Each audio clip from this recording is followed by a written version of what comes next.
So we're here at the PDEC March 2015, and I have another special guest with me from Mineweb, Mr. Kip Keane, editor-at-large. Kip, thanks for being on the segment today. Hey, great to be here, Sonny. Excellent, thank you. Yeah. So Kip has been traveling quite a bit. Actually, his most recent trip was to Hermosillo, Mexico, where he went for a mining show there. And you were actually one of the keynote speakers. And can you give us a little bit of a snapshot of what was said there, as well as, what were the key takeaways from the conference for 2015 and what the outlook is for 2014 and 2015? Yeah, no small task. I think in sum, you could probably say that gold did all right. Mm-hmm. But otherwise, it was an awful year for the mining sector. Right. Broadly speaking. Yeah. I think the story that emerged was the price of iron ore falling so awfully.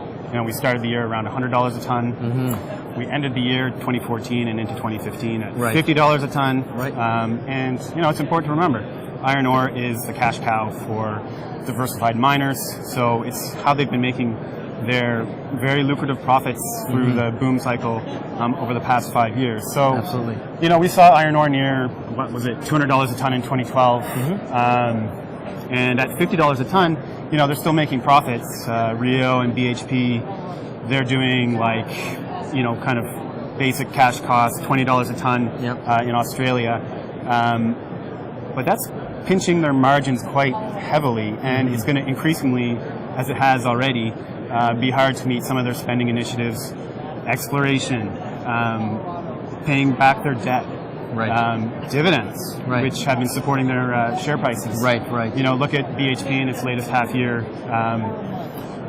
Paying dividends ate up 62% of their earnings, and I don't even think they covered their dividends with free cash flow. Wow. So, $50 a ton iron ore is not a nice thing. It's still profitable, but it's not a nice thing for the diversifieds to go through. And it's a bit of a case of dilemma, partially of their own making. They wanted to combat some of the higher cost Chinese iron ore miners, very much higher cost, through supply expansion, or at least not pulling back on supply expansion. So they've been expanding supply into this market of iron ore that's already in their glut. So that's why the price just the last year and a half has been just sliding precipitously. And I don't think anyone expected it to do it as fast or as hard as it did come down. But here we are now, and we'll see ultimately how it all balances out in the next few years. But in terms of the price of iron ore and the supply of the market and Chinese demand for iron ore, but that was sort of the hardest part of 2014, I think, broadly speaking, for the mining sector. But I preface that with about gold. And gold did, relatively well, I think. Year over year, it increased a little bit. So relatively speaking to the other commodities, even copper, which fell off, oil, obviously we saw collapse. Relatively speaking, it did quite well. And I think that provided a level of insulation to the junior miners and developers, and to some degree the explorers. So I think we lucked in that regard, the explorers or the developers especially, and the miners especially, because they were able to do some meaningful work as a result of that. So the market kind of, it was an awful market for explorers. Sure, it was hard to raise cash early stage. Not impossible for solid teams, but some of the developers and some of the miners did some significant financings. In the last 3 months, Remarco, $300 million to build their project down in the States. And most of the financings have been bought deals. I mean, that's the majority of the financing. I mean, there's going to be debt ones, but that's a vote of confidence at least. It's a vote of confidence in the market, and I think that's exactly it. There was, an uptick in the confidence in the market, especially January, February. But it was also good last year to see some of the mergers and acquisitions. We saw Cisco taken out for over $2 billion. Later in the year, we saw in Mexico, we saw Caden taken out in its El Barqueño project. Not a resource on it, but they still got about $200 million for the project there, or for the company. So that was, that showed that some of the miners were willing to take some risks, that, management teams were willing to deal. Those are good signs. And then in the last 2 or 3 months, we have seen a bit of that. It was a brief golden window where a bunch of financing happened. The other really good thing, I think, was through January and February, we saw the roller coaster in the price of gold. Right. Went from $1,200 an ounce, $1,300 an ounce, and then kind of plunk back down to $1,200 an ounce again. On the up, on the upswing of gold, the miners did really well. Absolutely. By the equities have done very well. Quite well. And on the slide of gold, they haven't actually given up that much territory compared to how they came up. So I think, again, that shows the investors a bit stickier, willing to stick around a little bit longer, and see perhaps a bit more. They have more confidence in the market. So there's a general consensus, I guess, from what you're telling me, is that, things have been pretty bad, but actually there's been a lot of good as well. And I guess that outlook from the conference that you attended, and what was the name of the conference? It was Mexican Roundup. Mexican Roundup. Yeah.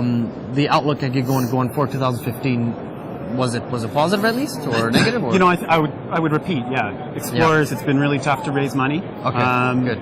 But it's not impossible, and I think people tended to agree that there was at least some hopeful signs in green shoots, maybe, in the fact that some financings happened and some meaningful work occurred. It would be nice to see a broader, a greater increase of financing activity and so forth. Right.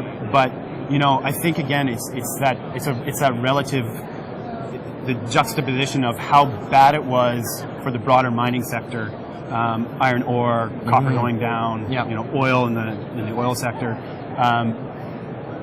Relative to those commodities, gold outperformed quite well. And obviously the lifeblood of exploration, the lifeblood of the junior market in Canada is gold. Where gold goes, so too do the juniors. Yeah. Okay, so let's switch gears here. You've talked a lot about on Mineweb, or your team has talked about, exploration technology. And it's something that I've kind of looked at, and your team has. When you compare it to the oil sands, for example, they've had a revolutionary technology with fracking, for example. But in the mining sector, we haven't really seen, from my opinion, much of an advancement. I'll reference a speech actually that was done in January 2013. You attended, and you saw Pierre Lassonde, and what he quoted was that basically there's a need for a paradigm shift in the mining sector in developing new exploration mining technology. So can you explain what he meant and why he would say that? It sounds like a good test question. Yes. On a test, in 1,000 words or less. Sure. His paradigm shift was referring to the necessity for the industry to develop new technologies to make exploration, to make discoveries happen more frequently. And that was in the context of falling discoveries. There's kind of a chart that a lot of people put up, and it shows that in the past few years, in the past decade, gold discoveries in particular, but also base metal discoveries, you could add to it, have been falling off quite heavily. This is despite the fact that exploration spending has absolutely, boomed in comparison to past decades.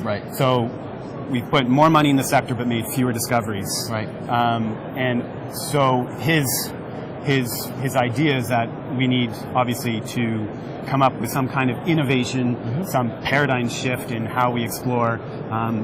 He was mostly referring to processing or exploration technology to make us find more deposits potentially more cheaply. So you were part of it. At the Mexican Roundup, there was a discussion panel you attended. So, a lot of this was discussed. So was there anything that you found, or anything that was concluded from that, what they were looking at, any current technology that's out there right now, or was it just more hypothetical more than anything? I'm not so sure that, that we're going to experience a paradigm shift in exploration technology in some huge revolutionary fashion, some new processing method to make it viable to take gold from the water in the ocean at an economic rate where the price is now. No. Exploration is always going to be tough. It's always going to be fairly expensive. But I think incrementally we're seeing sort of little mini revolutions and adaptations of technology that will hopefully and critically bring down the cost of drilling. I think that's, that is one of the things that needs to happen. It's either that or we start raising reams more money, and that's certainly not happening. So one of the initiatives, it's a public-private partnership in Australia is to adapt from the oil and gas industry, but not just the oil and gas industry, the coil rig, and try and use it in harder rocks efficiently without having to replace parts that would be too expensive to do. So adapting existing technology. The huge advantage of that, if it does work as they hope, it could bring down the cost of drilling by half or more in their, according to their models. So if that happened, we'd be able to drill more. And really, I mean, explorationist Siegfried Museg, he often said, IQ gets you there, but NQ finds it for you. Absolutely, yeah. So, I mean, that's true. So if we can bring the cost of drilling down significantly, it will make it possible to do one thing that finds the deposit, which is drilling. And it's increasingly true. The reason why we have found fewer deposits in the past decade is because they're deeper. Yep. The stuff at surface has been found more easily. And also, we've had to adapt to different types of deposits, that are increasingly harder to find.